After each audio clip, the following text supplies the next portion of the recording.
প্রিয়াংশু। এই মুহূর্তে আপনারা দেখছেন আমাদের স্পোর্টসলাইট মিডিয়া। আমরা এখন রয়েছে গোষ্ঠীবাদ সরণিকে, যেখানে বাংলার তিন প্রধান দল অর্থাৎ ময়দানের তিন প্রধান দল মোহনবাগান, মোহামেডান এবং ইস্ট বেঙ্গল একত্রিত হয়ে একটাই দাবি যে রাজনীতিমুক্ত ময়দান চাই। আমি আমার ক্যামেরা পার্সন অনির্বাণ নাহাকে একটু দেখাতে বলবো সেই দৃশ্যটি। অনির্বাণ।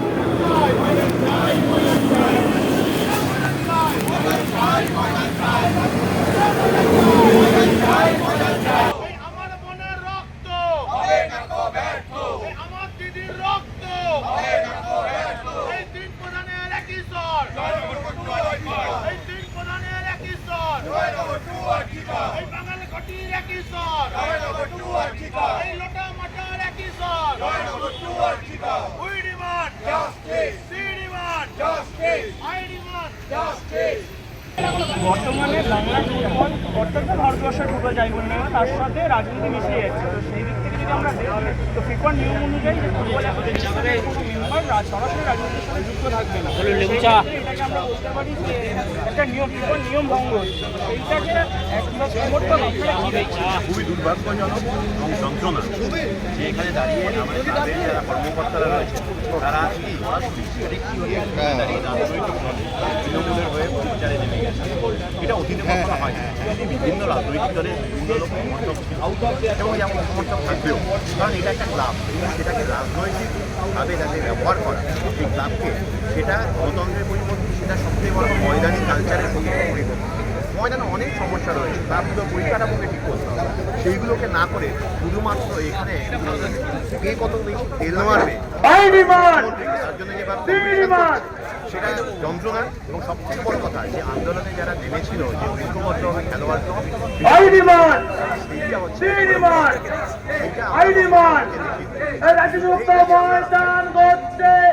শুনেছি সেদিন তুমি সাগরের ঢেউয়ে চেপে নীল জল দিগন্ত ছুঁয়ে এসেছো। আমি শুনেছি সেদিন তুমি নোনা বাণিজ্যের ধরে বহুদূর হেঁটে এসেছো। আমি কখনো যাইনি জলে, কখনো ভাসিনি নীলে, কখনো রাখিনি চোখ। মেয়র অতীন ঘোষ বলে খেলাধুলা রাজনীতির ঊর্ধ্বে, সেখানে কোনো ক্লাবই কোনো রাজনৈতিক দিককে সমর্থন করতে পারে না সরাসরি। এটা অতীন ঘোষ বলেছে। এটা অতীন ঘোষ বলেছে। অতীন ঘোষ যদি বলে থাকেন তাহলে বলবো শুভবুদ্ধির উদয় হয়েছে। অতীতে এরকম বহু দেখা গেছে। যদি আপনি সচিন সেনকে দেখেন, যদি আপনি সোমনাথ চট্টোপাধ্যায়কে দেখেন, যদি সুব্রত মুখার্জিকে দেখেন, এরকম সুলতান আহমেদকে দেখেন, বহু রাজনীতিবিদ তারা হচ্ছে গিয়ে কলকাতার তিন প্রধানের সঙ্গে যুক্ত ছিল, কখনোই সেখানে রাজনীতি প্রবেশ করে। আজকে সেইখানে একজন প্রার্থী, একটি নির্দিষ্ট রাজনৈতিক দলের প্রার্থী, তিনি একটি জায়গায় ভোটে দাঁড়িয়েছেন উপনির্বাচনে, তিন প্রধান এক সুরে যেরকমভাবে এখানে তিন প্রধান এক সুরে তিলোত্তমার বিচারের দাবিতে লড়াই করছে, একই রকমভাবে তিন সুরে তিন প্রধান তার সঙ্গে দাঁড়িয়ে আইএফএ সর্বোচ্চ মাথা তিনি একটা স্টেটমেন্ট দিলেন। শুধু স্ক্রিপ্টটা একই রইল, শুধু গলার স্বরগুলো পাল্টে গেল। এরকম তো ঘটনা আগে কখনো দেখা যায়নি। আজকে কেন আজকে ঘটনা ঘটছে? আচ্ছা, এই যে ব্যক্তিকে সমর্থন করে বলছে সে অনেক বড় অনেক বড় ক্রীড়াপ্রেমী, ক্রীড়া সংগঠন, সেই জন্যই তাকে হচ্ছে সমর্থন করছে। যারা এই কথা বলছে, আমাদের তো প্রশ্ন, সুব্রত মুখার্জি সেই দলের, সুব্রত মুখার্জি, রথীন চক্রবর্তী, এখন যদি ক্রীড়ামন্ত্রী অরূপ বিশ্বাস, এরকম অনেকে সেই ক্লাবের সঙ্গে যুক্ত, সেই রাজনৈতিক দলের সঙ্গে যুক্ত ছিলেন এবং ক্লাবগুলোর হচ্ছে পরিচালন মণ্ডলীতে বড় বড় ভালো জায়গায় ছিলেন। ওই তাদের ভোটের সময়, তারাও তো ভোটে দাঁড়িয়েছে, তাদের ভোটের সময় তো কখনো একজন ভালো সংগঠক এই নাম করে প্রচার করতে হয়নি।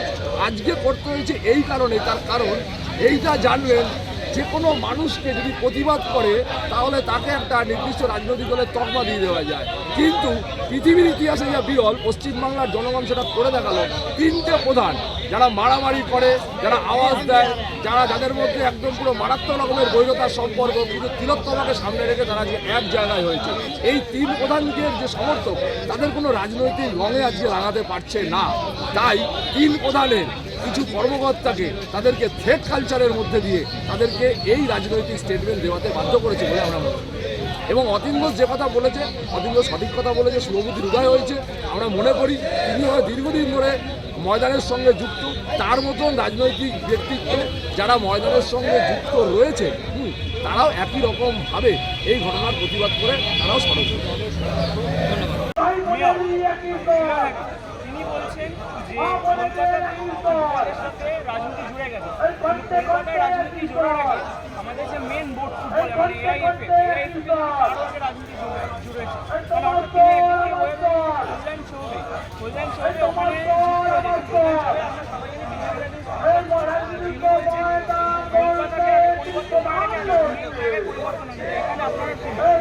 রাজনীতিকে সমর্থন করা, সে খেলোয়াড় হতে পারে, প্রশাসন হতে পারে, সে ব্যক্তিগতভাবে বাইরে করতে পারে, আমরা দেখেছি। কিন্তু কখনোই তারা একটা ক্লাব প্রশাসনের অধিকর্তা ক্লাবের হয়ে বলছেন যে অমুকজন তিনি হচ্ছিল প্রচণ্ড ভালো প্রশাসক, তিনি নির্বাচনে দাঁড়িয়েছেন, কয়েকদিন পরে তার নির্বাচন। সারা পশ্চিমবঙ্গে এরকম অনেক ভালো প্রশাসক আছে, কেন একসাথে তাদের নাম উচ্চারিত হলো না? কোন উদ্দেশ্য নিয়ে একজনের নামই শুধু একই দিনে বা একই দিনে সমস্ত ক্লাব প্রধান ক্লাবের কর্মকর্তারা তার এই কথাগুলো বললেন? আইএফও একদিনে কেন বললেন? কোন উদ্দেশ্য? এটি তো থ্রেড কালচারের হুমকি সংস্কৃতিরই একটি অঙ্গ। আমরা কেন প্রতিবাদ করছি? এ প্রতিবাদ চলছিল এই দলীয় রাজনীতির অনুপ্রবেশ যেভাবে প্রশাসনের ক্ষেত্রে ক্রিয়াক্ষেত্রে ঢুকছিল তার প্রতিবাদ চলছিল। ভেতরে বলুন, আপনারা জানেন আরজি করের ক্ষেত্রেও দীর্ঘদিন ধরে ভেতর থেকে প্রতিবাদ হচ্ছে। একজন ডাক্তারবাবু কমপ্লেন করেছিলেন, সেই কমপ্লেন তিনি কমপ্লেন করলেন প্রমাণিত হওয়া সত্ত্বেও তাকে ট্রান্সফার এই যে সকল আমাদের অভয় আমাদের শিখিয়ে দিয়েছে তিলোত্তমা যে কীভাবে প্রতিবাদ করতে হয়, নিজের জীবন সবার চোখে। আমরা তাই তিলোত্তমার পাশে ময়দান এই স্লোগান নিয়ে যেমন আমরা নেমেছি দীর্ঘদিন ধরে 3 মাস ধরে আছি ময়দানে, এই ব্যাপারেও আমরা মনে করেছি আমাদের দায়িত্ব এই রাজনৈতিক মুক্ত এই খেলার প্রশাসনকে করতে হবে, রাজনৈতিক মুক্ত মুক্তি সংস্কৃতি মুক্ত এই আমাদের খেলার জগৎকে করতে হবে। তার জন্য আমরা মাঠে সবাই ভেবেছি, এই নামাটা আমাদের শিখিয়েছে তিলোত্তমা অভয়।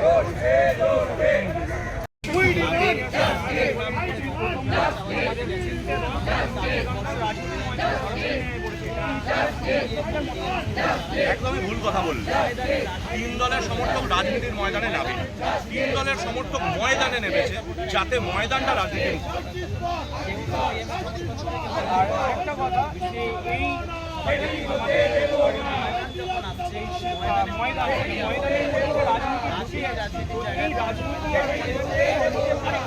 কোনোদিনও নয়। দেখো, তুমি একটা আমরা গণতান্ত্রিক দেশে বাস করি, তো তোমার একটা গণতান্ত্রিক অধিকার আছে যেটা তুমি প্রতিবার ইলেকশনে প্রয়োগ করো, আমার একটা গণতান্ত্রিক অধিকার আছে। আবার একইভাবে তুমি একটা ক্লাবের সমর্থক, মন মানে তোমার নাই যে কোনো ক্লাবের সমর্থক, কিন্তু সেই ক্লাবের সমর্থক হয়ে রাজনীতি এবং ক্লাবকে মিশিয়ে দেওয়া করবে। আজকে তুমি যখন তোমার একটা প্রিয় দলের খেলা দেখতে যাও, তুমি কোনো রাজনৈতিক ঝান্ডা নিয়ে যেমন খেলা দেখতে যাও না, একইভাবে এই রাস্তায় যে 3টে ক্লাব রয়েছে পাশাপাশি, সেই 3টে ক্লাবের আমরা রাজনীতি নয়, রাজনীতি যেখানে থাকবে সেখান থেকে এবং যারা রাজনীতিতে নিয়ে আসবে তাদের এগেন্সে প্রতিবাদ একইভাবে প্রতিবাদ হবে এবং প্রতিবাদের কণ্ঠ বারবার জোড়া হবে। আপনারা আমার সাথে দেখে নিলেন যে বাংলার ময়দানে রাজনীতিকে ঢুকতে না দেওয়ার জন্য বাংলার ময়দানে 3 প্রধানের সমর্থক যারা তাদের যে ক্ষোভ সম্পূর্ণভাবে তারা প্রকাশ করছে আন্দোলনের মাধ্যমে, এমনকি তারা পাশে জাস্টিস ফর আরজি কর এই ইস্যুটাকে উঠেছে। তো এখানে আমরা শেষ করছি। আমি প্রিয়াংশু,